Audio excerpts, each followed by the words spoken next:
if you multiply by 36, you don't have to have 2-3 million. So if you go around and you see a full stadium, you say, oh, he has carried the day. Not mind that it's just a few thousands compared to the 82 million registered voters in Nigeria. So I going into the rural areas in particular, and that is more interesting to me. I've been to the ward-to-ward campaign, and that's why you see real voters coming from among the villages. So on the whole, I'm very optimistic, very hopeful, and by the grace of God, we'll be there. I'm sure the people of Edo State would like to have a change for the better this time.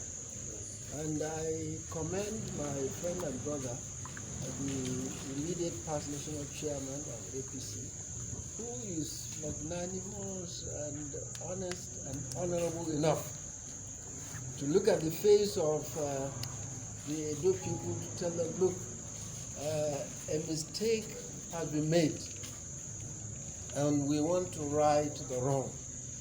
Very, very few people can have that courage to admit. When I hear him saying this on the platform of the campaign, I know we are in the right place. We are in the right group.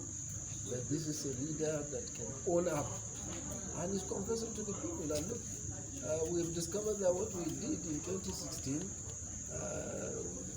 we raised the hope of everybody, but we didn't know that we had a very wrong person. And this is why I've always held the view that one of the problems of Nigerian electoralism, we don't look at the antecedents of the people who are voting.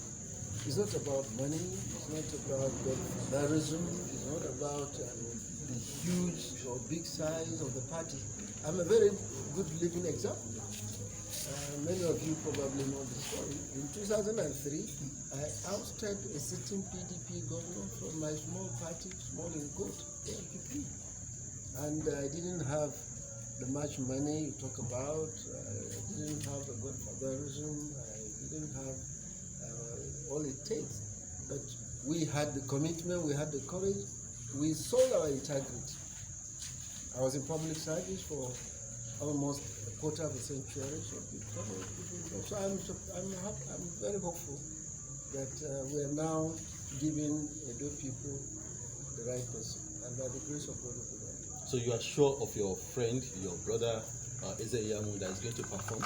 Well, definitely. I am sure we're going to get the best out of Yamu. And those of us who have crossed the bridge much earlier than him will be very much around. I'm sure he will tap from Shomole's experience. He will tap from all our experiences. We've had the 8 years straight, so we know the depth of the waters. And we'll be around to guide him. And he is such a level-headed person, unlike the outgoing governor, by the grace of God, who didn't listen. I was not ready to learn. See, the beginning of wisdom is when you appreciate the fact that you admit things you don't know, you say you don't know. But people who don't know that they don't know, that's the beginning of illiteracy.